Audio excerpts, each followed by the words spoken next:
Iran Israel যুদ্ধের একটা নতুন মোড় এসে গেছে বলতে পারো। কারণ যে জায়গায় যুদ্ধ পৌঁছে গেছে সেখান থেকে ফেরার কোনো পথ নেই, বা সিজ ফায়ারের কোনো জায়গা আমি দেখতে পাচ্ছি না আপাতত। ঠিক আছে, কারণ আগের দিন রাতেতে তেল নামক একটা শহর আছে ইসরায়েলে, শহরটাকে পুরো শেষ করে দিয়েছে। হাজারে মৃত্যুর পরিমাণ যেতে পারে। যদিও ওদের ওই আয়রন ডোম সিস্টেম আছে, কিচ্ছু কাজ করেনি, কোনো মিসাইলকে আটকাতে পারেনি, মানে এত হাই পাওয়ারফুল মিসাইল ছিল, পুরো শহরটাকে পুরো শেষ করে দিয়েছে। আর সেটার জন্য ইসরায়েল আবার রিটালিয়েট করবে ইরানের ওপর, আমরা জানি এটা স্বাভাবিক হবে। ইভেন অনেক ইউএস বেস যেগুলো ছিল আশেপাশে, তোমার ওমান বলো, কাতার বলো, ইউএই বলো, বা সৌদি আরব, যে কোনো দেশ বলো যাদের কাছে ইউএস বেস ছিল, সেই বেসগুলোকে পুরো ধূলিসাৎ করে দিচ্ছে। বিলিয়নস অফ ডলারের জিনিসপত্র নষ্ট করে দিচ্ছে ইরান। এখানে ইরানের দোষ না, আমি কিন্তু ইরানকে দোষ দিচ্ছি না। সিচুয়েশানটা এমনই, যুদ্ধতে তোমাকে ধ্বংস করতেই হবে, হয় মারো নাহলে নিজে মরো। সেই জন্য তারা মারছে। ইসরায়েলেরও সেম, ইসরায়েলও প্রচণ্ড পরিমাণে ধ্বংস করছে। সব কিছুর পিছনে আছে কে? United States. কিন্তু ইউনাইটেড স্টেটসের ওপর কিন্তু কোনো স্ক্র্যাচ পড়েনি। হ্যাঁ পড়েছে, ইউএস বেস নষ্ট হয়েছে, বাট ইউনাইটেড স্টেটস পিপলের ওপর কোনো স্ক্র্যাচ কিন্তু পড়েনি। মানে দেখো, যুদ্ধ ওরা ইনিশিয়েট করছে, যুদ্ধ ওরা করাচ্ছে, বলছে যে আমরা যুদ্ধকে কন্ট্রোল করছি, কিন্তু ওদের ওপর কিন্তু কোনো স্ক্র্যাচ আসছে না। যা হচ্ছে ইসরায়েলের ওপরে হচ্ছে, যা হচ্ছে ইরানের ওপর হচ্ছে। তো এই হচ্ছে ইউএসের স্ট্র্যাটেজি। যদি কেউ ইউএসকে এই মুহূর্তে তোমরা ভাবো যে ওটা একটা just super power, like Russia, China, India, এদের মতো একটা সুপার পাওয়ার, হ্যাঁ তুমি খুব বড় ভুল করছো। US is just not just a super power. US একটা, এই মুহূর্তে পৃথিবীকে রান করে ইউএস। ইউনাইটেড স্টেট পৃথিবীকে রান করে, কারণ পৃথিবীর প্রায় 90% দেশেতে ওদের বেস আছে। ওরা পুরো দেশকে, আলাদা আলাদা দেশকে কন্ট্রোল করে। ঠিক আছে, মানে সুপ্রিম পাওয়ার ইউনাইটেড স্টেটস। মানে আমরা ইন্ডিয়ার সাথে ইউনাইটেড স্টেটকে কম্পেয়ার করতে পারি না, আমরা রাশিয়ার সাথে ইউনাইটেড স্টেটকে কম্পেয়ার করতে পারি না। ঠিক আছে, যদি কেউ ভাবো যে ইন্ডিয়া কেন ইউএসের ওপরে কথা বলছে না, আমরা কেন পাপেট হয়েছি, ভাই ওদের কাছে যা পাওয়ার আছে আমরা না ফুঁ দিয়ে উড়ে যাব। ইন্ডিয়ার কেন, ইন্ডিয়া রাশিয়া কেউ ওদের ধারে কাছে যায় না। ঠিক আছে, চায়না যায় না। তো সেই জন্য আমি বলছি যে সিচুয়েশন খুব খারাপ। আবার ওদিকে শুনছি ইউক্রেনের সাথে রাশিয়ার যুদ্ধ নাকি আবার নতুন করে শুরু হচ্ছে, নতুন একটা মোড় নিচ্ছে।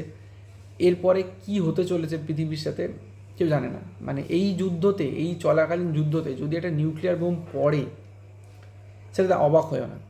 ঠিক আছে, সেটা যে কোনো মুহূর্তে হতেও পারে, হয়তো প্ল্যানিং হয়েও গেছে। ঠিক আছে, কারণ একটা সিম্পল কোশ্চেন দেখো, মানে কথা দেখো, আয়াতুল্লাহ খামেনি যাকে মারা হলো ইউএসের দ্বারা, সে কিন্তু নিউক্লিয়ার বোমের এগেনস্টে ছিল, কমপ্লিটলি এগেনস্টে ছিল। সে যেহেতু একটা স্পিরিচুয়াল লিডার ছিল, সে কখনো মাস ডিস্ট্রাকশন চায়নি। তো আরে ভাই, যারা এখনও বলছে, আমি একটা সিম্পল জিনিস, যারা এখনও বলছে যে মুসলিম মানেই টেররিস্ট, তারা ভুল বলছে ভাই। বহুত ভালো ভালো মুসলিম লোক আছে। তো গোটা পৃথিবীর কথা বলছি, অল ওভার এতে টেররিস্ট হচ্ছে শুধু পাকিস্তান। পাকিস্তান টেররিজম প্রমোট করে, দ্যাটস ইট। বাদবাকিরা সবাই ঠিকঠাক। তো ইরান, এই মুহূর্তে যারা ইরানের কন্ট্রোলে আছে তারা কিন্তু অনেক শক্ত মনের, নরম মনের মানুষ। যারা স্পিরিচুয়াল লিডার ছিল তারা ছিল, এখন কিন্তু আর কিন্তু শক্ত মনের মানুষ এসে গেছে। এরা কিন্তু করতেও পারে নিউক্লিয়ার অ্যাটাক। আর নিউক্লিয়ার অ্যাটাক একবার হলে ভাই আশেপাশে দেশ তো ভেপারাইজ হয়ে যাবে। ঠিক আছে, ভেপার হয়ে যাবে, পুরো বাষ্প হয়ে উঠে যাবে। তো খুব খারাপ সিচুয়েশান চলছে। আর এরপরে একটাই ভালো খবর আমাদের কাছে আসছে, যেটা হচ্ছে যে স্ট্রেট অফ হরমুজ দিয়ে যে তেলটা আসছিলো আমাদের এখানে, ইন্ডিয়ান তেল আটকে পড়েছিল 39টা জাহাজ। তো সেই 39টা জাহাজকে আস্তে আস্তে ছাড়ার প্ল্যান করা হচ্ছে, কারণ ইরান আমাদেরকে বলেছে, বা ইরান গ্লোবালি বলেছে, যে ইন্ডিয়ার সাথে ইরানের বন্ধুত্ব কয়েক বছরের নয়, কয়েক ডিকেডের নয়, এটা কয়েকশো বছরে, 300-400+ বছরে।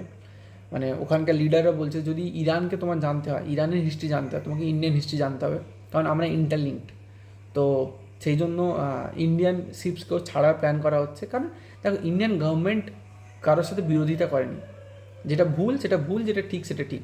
সেটার উপর বেস করে ইরান ভেবেছে যে ইন্ডিয়ান গভর্নমেন্ট যখন এতটা সাপোর্টিভ ছিল সব ক্ষেত্রেই, তো ইন্ডিয়ান শিপসকে ছাড়া হবে, তেল আসবে। আমরা যেটা নিয়ে ভয় পাচ্ছিলাম যে তেলের দামটা বেড়ে গেলে গ্লোবাল ইকোনমি পড়বে, ইন্ডিয়ান ইকোনমি তো পড়বেই। তো ইন্ডিয়ান ইকোনমি পড়ার চান্সেসটা একটু কম দেখতে পাচ্ছি আপাতত, কারণ রাশিয়া থেকে আমরা 20% অয়েল নিই, সেটা তো আসছেই। প্লাস ইরানের অয়েলটাও যদি রানিং হয়ে যায়, আমরা যেটা নিয়ে ভয় পাচ্ছিলাম সেটা হয়তো হয়তো হবে না। এবার ওয়ার সিচুয়েশান, জানো তো, কোথায় কী হবে কেউ জানে না। আর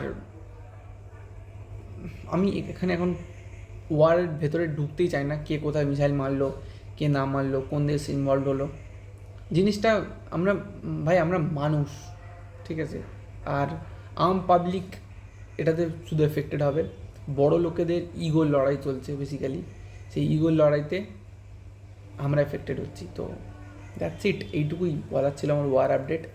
একটা ভিডিও আনছি নিউক্লিয়ার বোমের উপরে, আর আরও আনবো ইন্টারন্যাশনাল রিলেশনের উপরে। তোমরা দেখো, দেখে জানিও কেমন লাগলো। তো দ্যাটস ইট, বাই।